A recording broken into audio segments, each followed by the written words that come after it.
Hey, how are you? Once again for Lessons of the Week. This weekend I attended two events. On Saturday I was at Puptoberfest for 11th Hour Rescue, and it's their big yearly event, which was awesome. And then on Sunday I was at Strut Your Mutt with Best Friends Animal Society in Manhattan.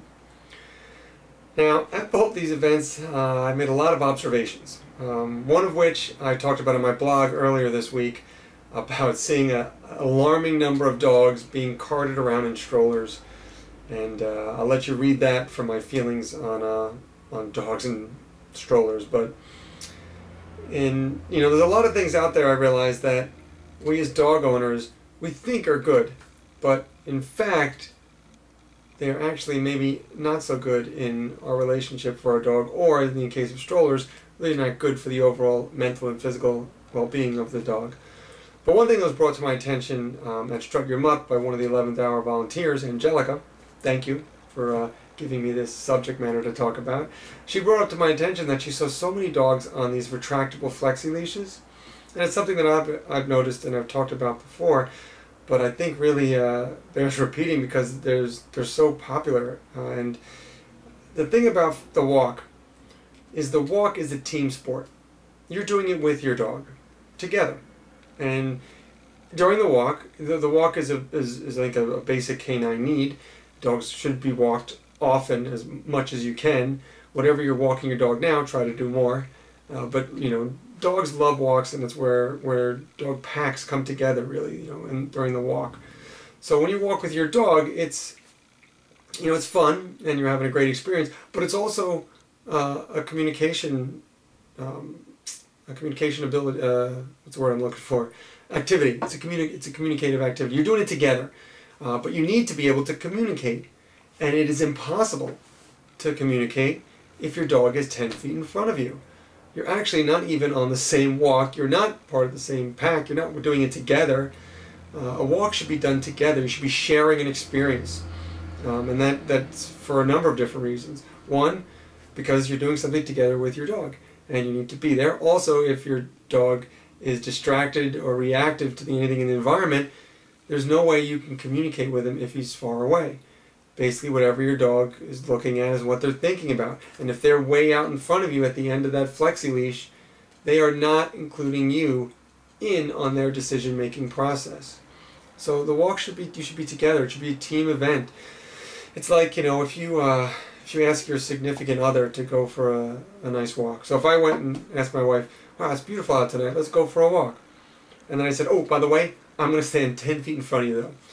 And let's see if we're actually sharing the same experience or even able to communicate. Try it. And you'll find that it is not at all pleasurable, and you cannot communicate. So the same is true with your dog. You need to be doing it together as a team event. So it should be working together with your dog to share this experience together, and you need to be together to do that. If your dog is, now the difference is, those leashes, I understand why they were created, to give your dog more freedom, but in the average city environment, you need a leash, whether legally or just logistically to control your dog. You need that kind of control. And you need to be able to work together as a team. You need to be able to communicate. If you're out in a field somewhere, by all means, let your dog have a lot more leash. Then let that leash go out to the end, or use a flexi leash.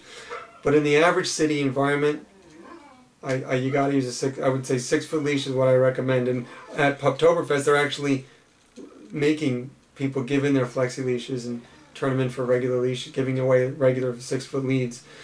Because these dogs are all over the place. They're tangled up and everything. There's these owners I saw had no control over their dog. And, this is what's more common with little dogs. People put these little leashes because, their size isn't as important. They don't have enough strength to carry us around and pull us around. Although I have seen some large dogs, big dogs on these little flexi leads. But they have a tendency for little dogs. And as you've heard me say time and time and again, is that little dogs have many more behavioral problems than big dogs because people don't treat them like big dogs.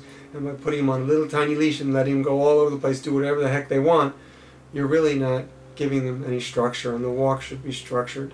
Like everything in the dog's world should have some structure. So there's time to give your dog more space, and let him do his own thing. But the main gist of the walk should be structured, and you should be doing it together, enjoying the experience, communicating, and just happily going on that walk. You need to be together to do that, though. So take those flexi leads.